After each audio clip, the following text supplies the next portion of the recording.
Assalamualaikum warahmatullahi wabarakatuh. Selamat pagi. Baik, untuk kesempatan kali ini kita akan membahas mengenai sistem tiga pas dalam kelistrikan, ya. Nah, mungkin yang sudah kalian tahu sekarang untuk sumber listrik itu baru dua, ya, sistem listrik AC dan DC. Nah, kalau AC itu alternating current, kalau DC adalah direct current. Artinya kalau AC adalah arus bolak-balik dan DC itu adalah arus yang searah. Nah, kemudian pada AC itu lagi, pada sistem kelistrikan AC itu terbagi dua lagi, ya. Yang pertama ada sistem satu fasa dan sistem tiga fasa. Tegangan AC, alternating current atau bolak-balik. AC adalah singkatan dari alternating current, yaitu listrik arus bolak-balik. Dinamakan demikian karena listrik ini memiliki bentuk gelombang yang sinusoidal, ya. Sinusoidal itu berarti seperti ini. Nah, ini namanya sinusoidal nih. Ini namanya adalah sinusoidal. Ini gimana cara ngelihatnya ini? Ini kalau bisa kita lihat menggunakan ketika kita mengukur tegangan menggunakan osiloskop namanya, ya. Ketika kita menggunakan osiloskop, maka kita akan dapat melihat arus atau tegangan AC itu akan memiliki bentuk gelombang sinusoidal. Nah, kemudian listrik ini mempunyai polaritas yang berubah-ubah antara kutub positif dan negatif, ya. Oke, jadi kita bisa lihat di sini, ini adalah sinyal dari AC, ya. Yang lebih tepatnya lagi AC satu pas. Oke, jadi kalau misalkan ini disimulasikan itu seperti ini. Nah, lihat. Nah, gitu ya. Bisa kalian lihat, ya. Jadi kalau pada AC itu dia kutubnya itu berubah-ubah gitu kan. Jadi dari 0 kemudian dia naik ke puncak tegangan 220 volt, nanti dia turun lagi. Jadi ada saat dia 0 lagi, kemudian habis itu baru dia ke kutub yang ini, ke minus, ya kan, minus 220, kemudian nanti tuh naik lagi ke 0, habis itu naik lagi ke 220. Jadi seperti itu. Pada arus AC ini misalkan yang kita gunakan adalah lampu gitu kan. Jadi dia ada saatnya lampu itu mati. Gitu kan. Kapan saat lampu itu mati? Ketika dia sinyalnya ini berada di 0 voltnya. Dan ada saat itu lampu itu betul-betul tinggi tegangannya ketika dia 220 volt. Nah, oke, yang jadi pertanyaan, kok kita kalau ngidupin lampu itu kok nggak kelihatan dia matinya, seolah-olah dia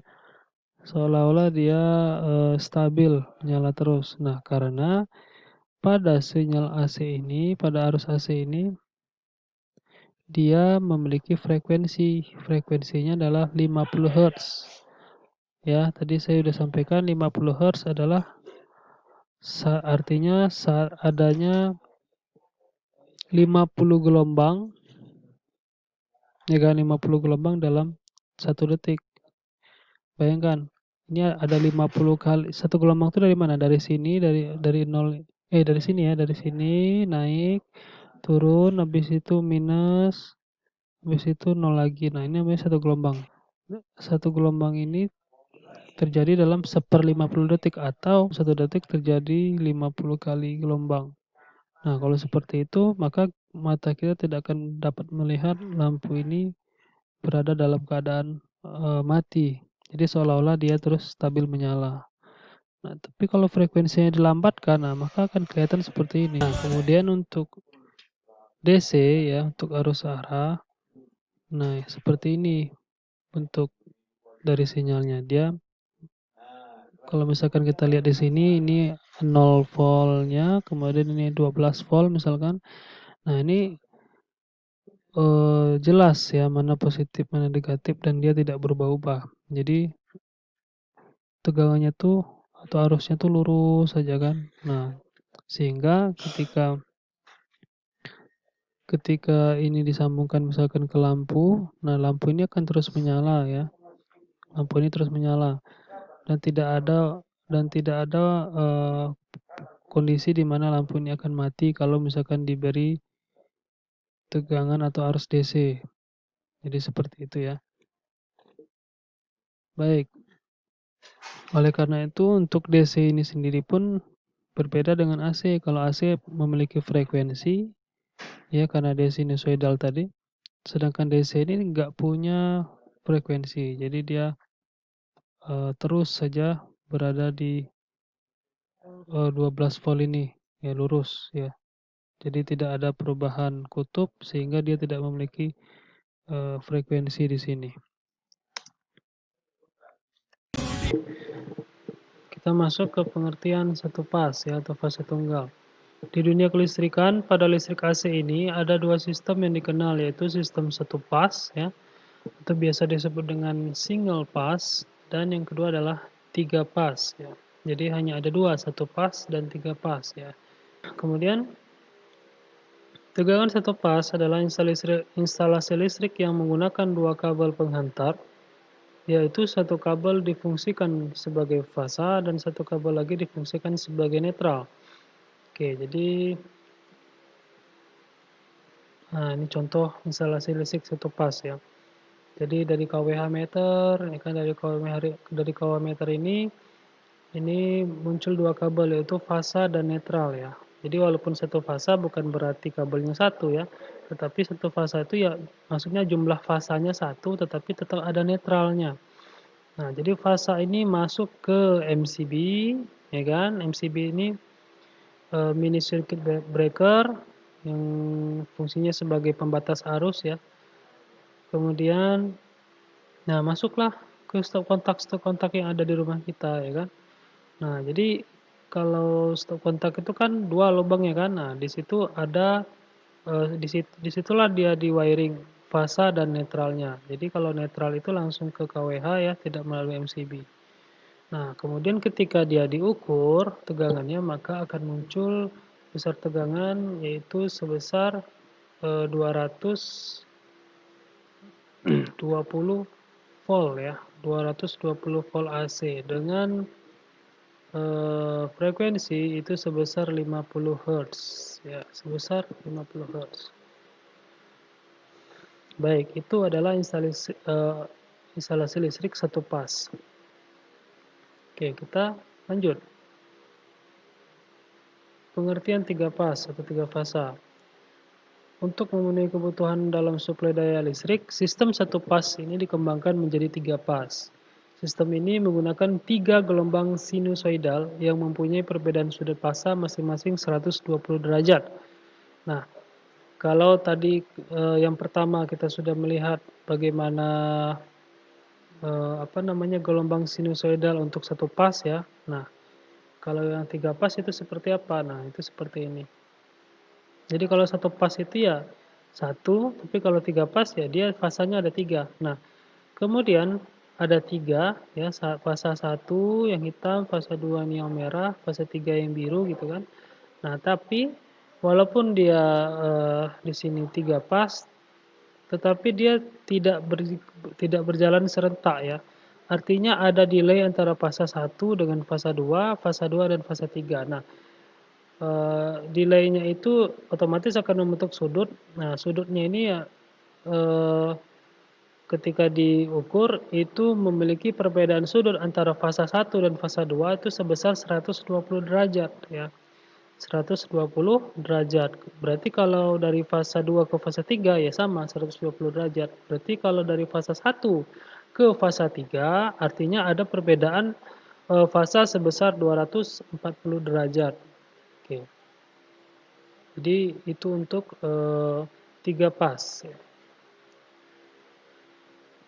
Nah, tiga pas ini biasanya digunakan di industri-industri ya, di industri besar ya. Kemudian termasuk di sekolah kita juga listriknya tiga pas ya, karena sekolah kita itu membutuhkan daya yang besar, banyak peralatan-peralatan listrik atau peralatan praktik yang membutuhkan sumber 3 fasa ya. Tapi kalau untuk di rumah kita yaitu ya 1 pas saja biasanya. Nah, kemudian penggunaan warna kabel 3 pas. Secara keseluruhan sistem 3 pas ini mempunyai 4 penghantar ya. Jadi dari PLN itu sebetulnya dari gardu itu ke rumah-rumah itu dia ada 4 kabelnya atau ada 4 penghantarnya, yaitu 3 kabel untuk fasa 1, 2, dan 3 atau L1, L2, dan L3, kemudian satu kabelnya lagi adalah netral. Biasanya ada juga yang 5. Nah, yang kabel kelima ini adalah yang berfungsi sebagai grounding. Oke, sebagai grounding. Nah, kalau yang masuk ke rumah kita itu kan ada 3 kabel ya. Jadi fasa, netral, sama ground. Nah, sama grounding. Kalau suatu gedung dia membutuhkan atau menggunakan 3 fasa, biasanya kalau nggak 4 kabel berarti 5 kabel gitu. Saya ulangi lagi, 3 kabelnya untuk fasa, satu kabel untuk netral, dan 1 kabel lagi untuk grounding. Nah, kemudian untuk warna kabel, nah bisa kalian lihat di sini. Kalau old cable color code ya, ini kode warna untuk kabel yang lama. Kalau dulu biasanya untuk kabel fasa yang pertama L1 itu merah, L2 itu kuning, L3 itu biru ya. Kemudian netralnya hitam, groundingnya adalah hijau dan kuning. Oke, tapi kalau untuk yang baru, kode warna yang baru itu fasa itu coklat ya. Kalau untuk single fasanya coklat ya. Tapi kalau untuk 3 fasanya berarti fasa 1-nya coklat, fasa 2-nya hitam, fasa 3-nya abu-abu. Kemudian untuk kabel netralnya biru, sedangkan untuk kabel groundingnya sama ya, masih dengan warna hijau dan kuning. Oke, baik. Oke, kita coba gambarkan untuk listrik sumber listrik 3 fasa ini ya. 3 fasa. Nah, jadi yang perlu kalian ketahui di sini adalah, coba kita buat dulu tadi untuk fasa pertama itu apa? Untuk L1 itu coklat ya, kemudian L2 itu hitam, untuk L3 itu abu-abu, dan untuk netral itu biru. Yang harus kalian ketahui adalah besar tegangan untuk line to line ya, line to line, oke, dan line to netral ya. Oke. Besar tegangan untuk line to line dari PLN itu adalah sebesar 380 volt. Oke, angka 380 volt ini dapat dari 220 volt dikalikan dengan akar 3 ya. Jadi 220 akar 3 volt. Nah, sedangkan dari line to neutral itu ya 220 volt. Ini AC ya. Oke, AC. Nah, jadi ketika kita ukur misalkan dari line to line, oke, dari line to line ini besarnya adalah ketika diukur menggunakan avometer atau voltmeter yang AC, maka itu besarnya sekitar 380 volt AC. Kemudian kalau kita ukur lagi dari L1 ke L2 ke L3, sorry, itu besarnya juga sama, 380 volt AC. Ataupun dari line 2 ke line 3 ketika diukur itu besarnya 380 volt AC. Nah, tapi ketika kita ukur tegangan dari line to netral Nah, dari sini ke sini ya, itu besarnya adalah 220 volt AC. Oke, jadi eh, pada instalasi listrik 3 fasa yang asalnya kan dari 3 fasa nih, dari PLN, kemudian didistribusikan ke rumah-rumah kan hanya satu pas, artinya hanya L1-nya saja yang diambil dan netralnya, atau bisa jadi L2-nya saja yang diambil lalu kemudian netralnya, atau bisa jadi L3 yang diambil dan netralnya. Nah, yang dimana ketika diukur menggunakan volt AC besarnya adalah 220 volt AC. Sedangkan ketika yang didistribusikan adalah 3 pas, maka L1 ke L2 itu 380, L1 ke L3 besarnya 380, atau L1 ke atau L2 ke L3 380 volt AC. Artinya ini besar tegangannya itu jauh lebih besar antara line to line daripada line to neutral ya. Nah, sehingga artinya apa? Jangan kalian pikir ini line mentang-mentang dia sama-sama line ya, mentang-mentang sama-sama line atau sama-sama fasa, jangan kalian kira ini boleh. Misalkan nanti ketika kita sudah praktik motor 3 pas ya, kontrol motor 3 pas, jangan sampai antara line ke line ini saling bertemu ya. Ini saling bertemu atau short. Itu tidak boleh ya, dilarang. Kenapa? Karena walaupun ini sama-sama fasa tapi bukan berarti dia sama gitu. Kenapa? Karena ada beda potensial itu sebesar 380 volt AC. Yang dimana besarnya jauh lebih tinggi daripada yang line to neutral. Sedangkan line to neutral saja ketika dia short circuit akan menghasilkan eh, ledakan dan eh, percikan api yang besar ya. Ya walaupun itu tergantung atau kembali lagi ke arusnya. Apalagi kalau misalkan line to line ini atau misalkan L1 sama L2 ini ketemu tanpa melalui beban, itu pasti fatal sekali.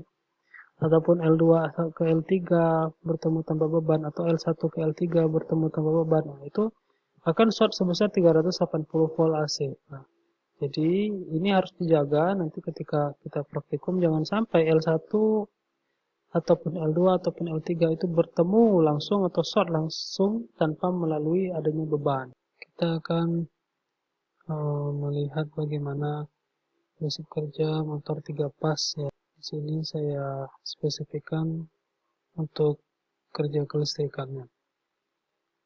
Kita mulai dulu dari motor satu pas ya. Jadi kalau motor satu pas itu berarti lilitan yang ada dalam motor tersebut itu hanya satu ya. Hanya satu gulungan atau satu lilitan. Misalkan labelnya ada U, ada V. Nah, maka kalau dia hanya satu pas, artinya ini nanti akan disambung ke sumber AC. Ini untuk misalkan ini untuk line-nya dan ini untuk netralnya. Nah, seperti itu. Jadi pada motor satu pas ini kan dia hanya terdapat satu gulungan atau satu lilitan ya, dan artinya nanti pada motor tersebut akan keluar hanya keluar dua terminal karena hanya ada satu gulungan kan. Nah, berarti misalkan labelnya terminal U dan terminal V. Nah, untuk terminal U itu misalkan nanti dipasang ke sumber line atau ke sumber fasa, dan terminal V itu dipasang ke ke netral ya. Sehingga ketika dia diberi sumber arus 220 volt, maka lilitannya akan menghasilkan induksi elektromagnetik. Itulah dari induksi elektromagnetik itu yang membuat rotor itu berputar dan akibatnya motor itu pun ikut berputar juga. Nah, jadi seperti itu. Oke, jadi saya perhatikan untuk prinsip kerja motor satu fasa ini ya. Oke, jadi ini adalah sumber AC, ya kan? Sumber tegangan AC yang gelombangnya ini bentuknya sinusoidal. Nah, jadi kan motor ini berputar 360 derajat. Nah, apa yang membuat motor ini bisa berputar 360 derajat? Nah, kita lihat ketika tegangannya masuk, ya kan, tegangannya masuk, maka motor ini akan berputar. Nah, berputarnya ini itu tidak langsung 180, tidak langsung 360, artinya dia 180 derajat dulu ketika tegangannya sudah mencapai 0 kembali. Nah, kemudian ketika tegangan yang menuju ke kutub negatifnya, nah ini itu akan membuat motor ini berputar dari 180 derajat menuju 360. Nah, ini kan kita tahu sinyal sumber tegangan ini kan berapa ini? Berapa frekuensinya? Frekuensinya adalah 50 Hz. Artinya akan ada 50 kali gelombang dalam 1 detik, ya kan? Artinya motor ini pastinya tidak berputar tidak 180 derajat kemudian berhenti baru habis itu jalan lagi, tidak, dia akan terus berputar secara mulus. Oke, kita lihat.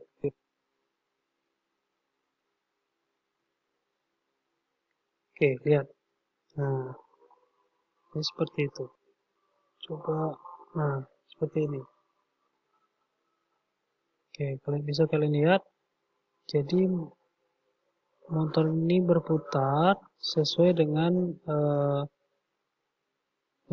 tegangan yang diberikan, ya. Ketika tegangannya positif, maka dia akan berputar sampai 180 derajat saja. Kemudian ketika dia berada di negatif power, dia akan berputar dari 180 sampai 360 derajat. Nah, jadi seperti itu. Oke, kemudian bagaimana untuk motor 3 fasa, ya? Motor 3 fasa. Nah, untuk motor 3 fasa ini lilitan yang ada di dalamnya itu ada 3, ya. Ada 3. 1, 2, 3. Ada 3 gulungan atau 3 lilitan atau 3 kumparan gitu, ya. Nah, ini labelnya adalah U1, V1, W1. Kemudian U2, V2, dan W2. Oke, jadi U1 pasangannya adalah U2, ya. Atau artinya ini adalah lilitan U.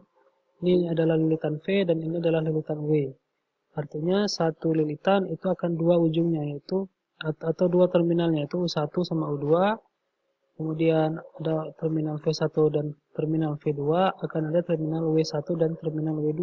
Artinya kalau di total ada berapa terminal? Ya, benar, akan ada 6 terminal, ya. Akan ada 6 terminal. Nah, oke. Jadi ini adalah instalasi untuk yang motor 3 pas, ya. Kalau yang ini tadi untuk yang 1 pas instalasinya kan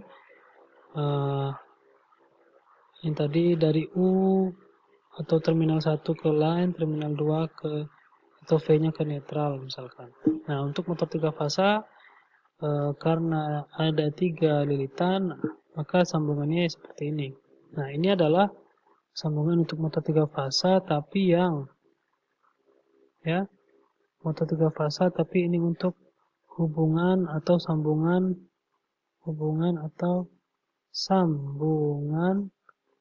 namanya bintang, ya, atau star. Nah, ada juga nanti selain bintang atau star nanti ada lagi yang namanya delta atau segitiga, ya. Nah, untuk yang sekarang yang saya buat ini adalah untuk hubungan atau sambungan bintang, ya. Oke. Jadi di sini kita bisa lihat untuk sumber fasa R itu masuk ke V1, ke terminal V1, fasa S itu masuk ke U1 dan fasa T itu masuk ke W1. Nah, sedangkan U2, V2 dan W2-nya gimana? U2, V2 dan W2-nya itu dikapalkan seperti ini. Nah, jadi artinya kalau misalkan saya kembali lagi ke sini, ya ini nanti U2, V2-nya dikapal begini. Kapal itu artinya disatuin, ya. berarti ini satu. Nah, nanti baru ini U1 ini misalkan ke R, nah, V1-nya ke S, V1-nya ke T gitu. Nah, ini adalah untuk hubungan atau sambungan bintang ya, atau star. Oke, jadi ini adalah untuk pemasangan atau instalasi listrik 3 fasa, instalasi motor 3 fasa. Kita bisa lihat di sini netralnya ada nggak? Ada nggak netral di sini? Nah, nggak ada ya, artinya netral itu tidak dipasangkan pada motor 3 fasa ini. Ya, yang dipasangkan hanya fasanya saja. Ya, fasa R ke V1, fasa S ke U1, dan fasa T ke V1. Oke, kita kembali lagi ke video ini. Nah, kita lihat bagaimana prinsip kerja listrikan untuk 3 fasa ini ya. Kalian bisa lihat di sini ada fasa 1, ada fasa 2, ada fasa 3 ya. RST ya, RST. Nah, fasa RST ini kalau lihat di sini ini masih belum ada perbedaan sudut ya. Nah, lihat, nah ini sudutnya sudah digeser ya. Jadi yang benar seperti ini, fasa A itu eh, dari fasa ke A dan B, beda sudut fasanya adalah 120 derajat. Kemudian fasa S ke T itu bedanya juga 120 derajat. Tapi kalau dari A ke fasa R ke T itu bedanya 240 derajat. Ya, jadi seperti ini. Kan gambar berikut ini.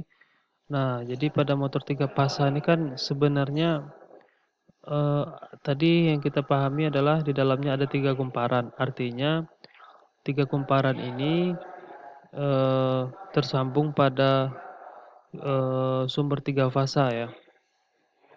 Nah, kemudian pada gambar ini diibaratkan 3 kumparan ini dipisah ya. Kerja dari 3 kumparan ini dipisah.